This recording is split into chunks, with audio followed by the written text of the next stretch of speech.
Okay, so here we are at Cane and Coffee. We have a viebienne machine here. We needed to replace the vacuum release valve, which is on top of the boiler in there. Just keeps everything happy, stops the boiler exploding.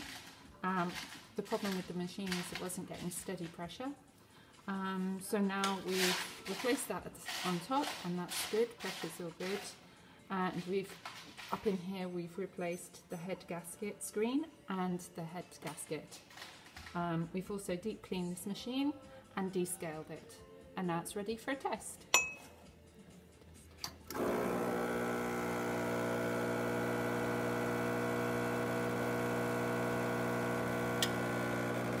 was good, nice amount of time.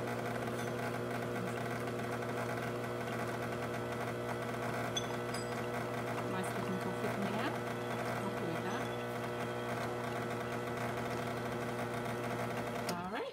That's nice for a shot. Now let's just try out the steam wand.